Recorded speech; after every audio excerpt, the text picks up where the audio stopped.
Oh, it's not that bad, actually. I thought it was going to, like, illuminate down on my face. Alright, important video today. So, I made a video a little while ago about how I think Tyrannosaurus Rex had feathers, and it received a little bit of backlash, as it should. It's a very controversial topic, there's nothing wrong with that, it's perfectly fine.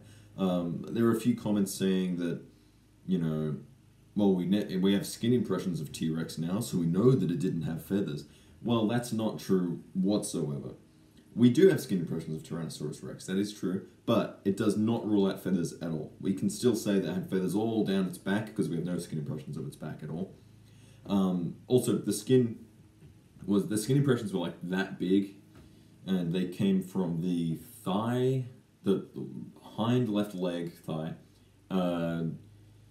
the neck, I think, the lower neck, and a bit of the side of the stomach. So it really is hardly anything to go off of. And it's definitely not enough to rule out feathers. It is nowhere near enough. If you ask me, I think the Tyrannosaurus Rex almost certainly had feathers. I only say this because if all its ancestors had feathers, I don't understand why it would lose all of its feathers and all of its plumage as an evolutionary stage and an evolutionary requirement. I don't think it would need to do that. I think it would lose most of them because it's living in an area where it's a bigger animal, therefore it doesn't need, to gain heat. If anything, it needs to try to lose heat. But then the argument can also be made that it would have lost all its feathers because it's such a big, warm animal. It needs to be able to lose heat quickly. But that can be rebutted pretty easily because feathers are also used to remove heat. So in the end, you just don't know. As of yet, we don't have enough evidence for either case to make that it had either completely scales or completely feathers or a mixture of both. I think it was a mixture of both. I think it probably had feathers that were relatively advanced in terms of dinosaurs. I mean, you have to remember the Tyrannosaurus Rex is probably the most evolutionary, advanced, and complex predatory dinosaur, or large predatory dinosaur that we've ever seen, simply because it was one of the last ones. Had it been allowed to evolve even further into the outside of the Cretaceous period, I think it would have been an absolute monster.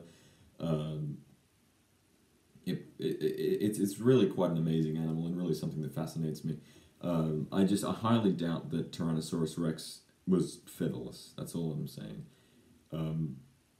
From my perspective and from my understanding of the animal, I think that it probably would have needed feathers for several things, particularly mating displays, as well as even defense, if you think about it.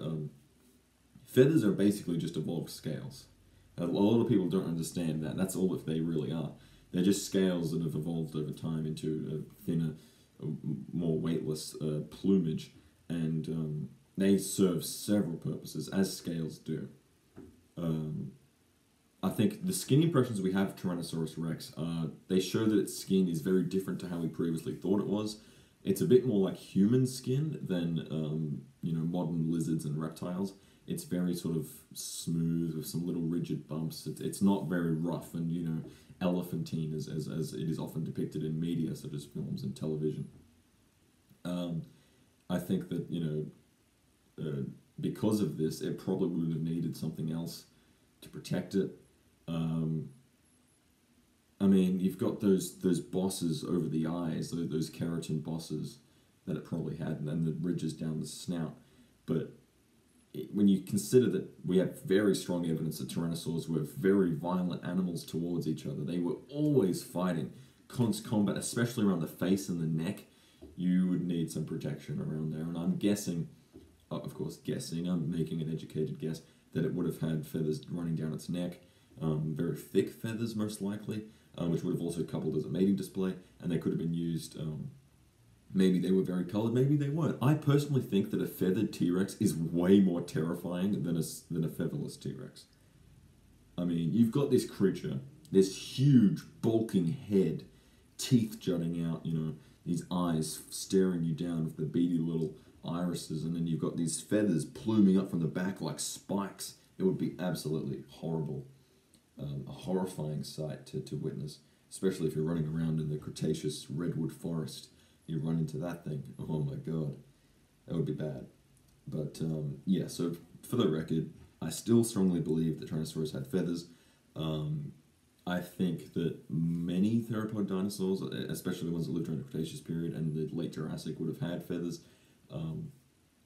It's just until we have further evidence of it, it's really up in the air.